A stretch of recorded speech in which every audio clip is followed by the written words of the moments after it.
High, কী অবস্থা সবার? আজকে আমি বের হয়েছি। আমি রিসেন্টলি জাপানে যাওয়ার জন্য জাপানি ল্যাঙ্গুয়েজ কমপ্লিট করতেছি। তো আজকে আমার প্রথম ক্লাস, যার কারণে ভাবলাম আপনাদের দেখাই যে কীভাবে আমি ক্লাসটা করতেছি, কী না কী করতেছি। চলেন পর্যায়ক্রমে আপনাদের দেখাতে থাকি। ওখানে যাওয়ার আগে আর কি শর্ত আছে যে আমাদেরকে ভোটার আইডি কার্ডের ফটোকপি দিতে হবে, যার কারণে ফটোকপিটা করে নিলাম। আমি আসলে মাত্র ক্লাসে ঢুকে গেছি, যেহেতু হচ্ছে প্রথম ক্লাস, তার জন্য আর কি বেশি এখনও কেউ আসে নাই। কিছুক্ষণের মধ্যে হয়তো চলে আসবে। নিচ থেকে দেখাতে পারিনি কারণ নিচে অনেক জ্যাম ছিল, লিফটে অনেক জ্যাম ছিল। তো দেখি যাওয়ার সময় যদি আপনাদের দেখাতে পারি, তো ক্লাসটা শেষ করে আপনাদের আর কি কীভাবে কি আসতে হবে সব দেখিয়ে দিব, কীভাবে আসলাম এখানে।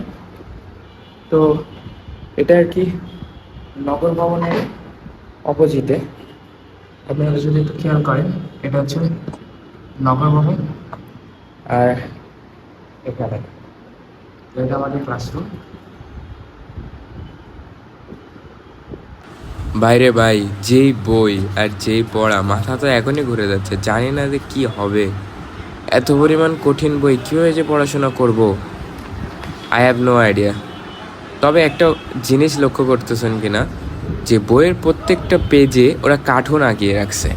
মানে প্রত্যেকটা শব্দ দেখেন, এখানে ডোরিমন দেখা যাচ্ছে।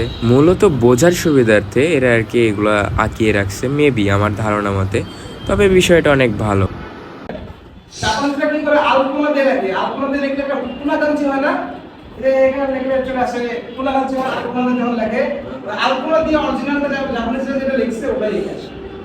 বুঝতে পারছেন? আলপনা দিয়ে লেখা লেখার জন্য ওরা মোটা কালি ইউজ করে, মোটা কালি দিয়ে পুনা চলে আসে, আমার মোটা হয়ে যায়। প্রায় আমাদের 1.5 ঘন্টার মতো ক্লাস হলো। এখন বাসার উদ্দেশ্যে রওনা দিব আর কি। তো অলরেডি ক্লাস শেষ করে বাসার উদ্দেশ্যে রওনা দিছি।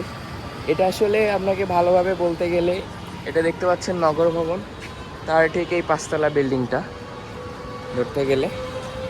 তো যদি আপনাদের কারো ইচ্ছুক থাকে, তো ব্যাস নতুন আগে শুরু হয়েছে, তো আপনারা ভর্তি হতে পারেন। ইনশাল্লাহ ভালোভাবে শিখাবে।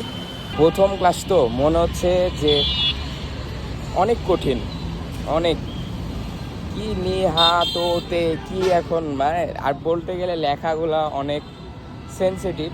একটু যদি আগে পিছে হয়, একটু যদি কোনা বেশি হয়, আবার হচ্ছে মাথাগুলো যদি ছোট বড় হয়, তাইলে আর কি ওটা হবে না, বাদ।